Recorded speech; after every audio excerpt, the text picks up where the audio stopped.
was just too much. That's why I do that part first.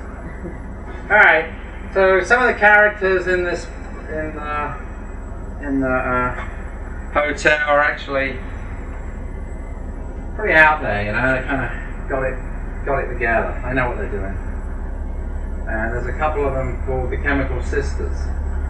And this is one of their stories. They originated from upstate New York, and like so many other migrants enjoying milder climes, wore their New Orleans proud to call it home bumper sticker with pride. Their unprecedented claim to subterranean fame, which resulted in some guy upstairs adding their portraits to the hotel's beaded bar top, remains a highlight of conversation whenever anyone sits down to recount the adventures found in the bizarre chronicles of the Hurricane Hotel.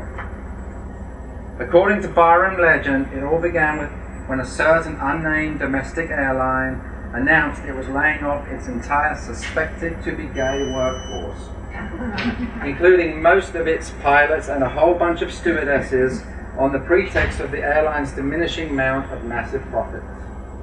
But everyone knew that the airline was really trying to promote a newer, clean-cut corporate image as part of an aggressive marketing strategy to increase sales throughout the Bible Belt.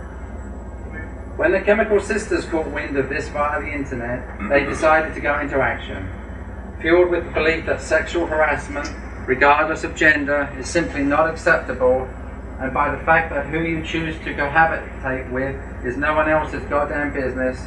They quickly came up with their own aggressive strategy. Within a week, they arrived at the airline's main terminal, and after a quick surveillance, infiltrated the offensive airline's catering provider. Disguised as pastry chefs, they added large dropper quantities of ecstasy to the snack and dinner rolls just after the gooey hot dough had been taken out of the ovens to cool. Everything went according to plan, and soon after several planes took off with trays of warm, tempered, yummy bread, nothing short of pandemonium broke loose. The first indication that something was amiss in the now overly friendly skies happened when the pilot for a routine cross-country flight insisted on detouring and refueling in Hawaii. Once his wish had been successfully granted, he made a detour yet again out of the northern hemisphere before landing safely a few thousand miles downwind on the remote oceanic isle of Bowie Wowie. When the plane was finally located several days later by a Chinese fishing vessel, the crew and passengers refused to leave this paradise until they had finished belly dancing and drum circling with the local islanders' month-long harvest celebration. Another plane bound for Vegas ended up on the outer regions of the Arctic Circle after the passengers had become mesmerized and then filled with heated compassion while watching an obscure documentary about the plight of an endangered species of snow rabbit.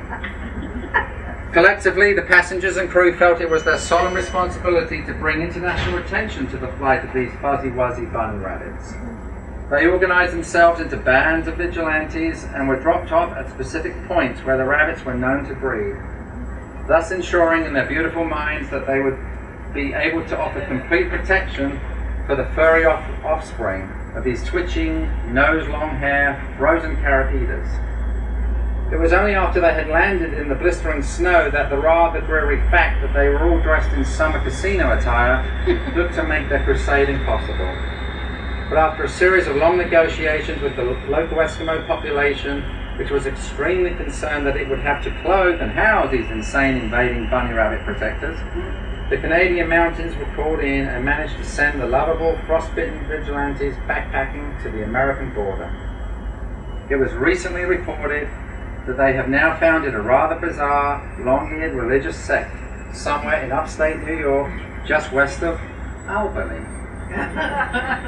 The wildest story, according to all the air traffic controllers who were working that most memorable of kite-flying days, happened quite naturally here in New Orleans, when a chartered flight containing leaders from several religious organizations experienced an epiphany of such magnitude that everyone on board believed that the second coming had actually happened several months prior, and that the new Messiah was hanging out in the French quarters, having way too much fun to inform the world of his divine cosmic presence.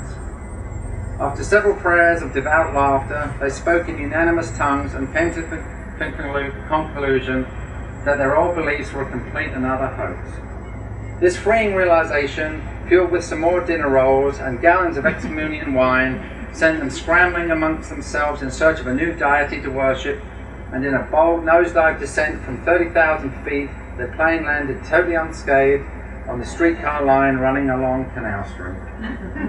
When the police finally showed up, they were greeted by a boisterous horde of naked evangelists who claimed they had spoken to the Messiah, who proclaimed the need for a year-long Mardi Gras, and where the hell was Bourbon Street anyway?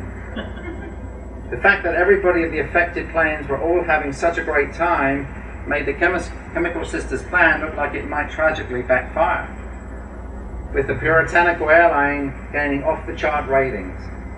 Thankfully, though, several next of kin of the partying passengers threatened to throw such a large class-action lawsuit into the airline's fat lap that its frightened stockholders, with no lead onto what or who had caused this casualty-free flying circus, sacked their CEO and the Italian board of trustees. And a month or so later, in a very savvy PC move, the new board unanimously approved the airline's new motto, "We fly with pride." As for the CEO, rumor has it he was last seen dressed in combat attire, selling taxidermy glass eyes in the remote hunting regions of the Great Lakes. Alright, how are we doing?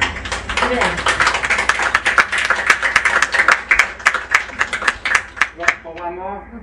Alright. Okay. This character his name is Treme. He's a native of New Orleans and the Ninth Ward. And he's a hustler and the DJ at the hotel. And he's got this big plan that he's about to leave. This is his last night. He's on his way. Meanwhile, some things are going on that are kind of foiling his plan. So where we catch him now, he's running down the stairs, trying to see what is going on. And I'm going to wait till the child has.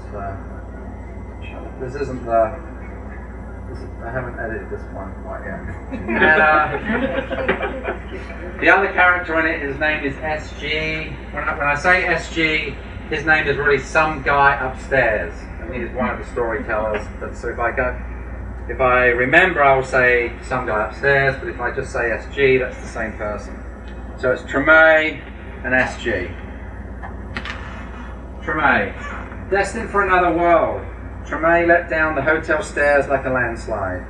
Deprived of another night's sleep, his frenzied thoughts were filled with leaving the madness of the Hurricane Hotel as soon as possible, before the whole place blew up and messed with his plans.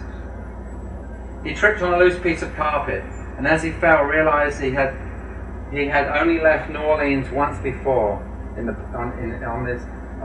He tripped on a loose piece of carpet, and as he fell, realized he had only left New Orleans once before in his brief time on Earth. And when was that, he thought, picking himself up off the floor. At the foot of the stairs, he opened the door to the bar and heard the familiar crackling of skewered laughter spewing out of some guy upstairs' mouth. "That SG," he muttered. "I remember now, talking to those two tourists from Germany, or were they Swiss, who had accidentally stumbled into the hotel, delighted and intoxicated to have found an insane piece of the vibrant New Orleans jigsaw puzzle, unrecorded and off the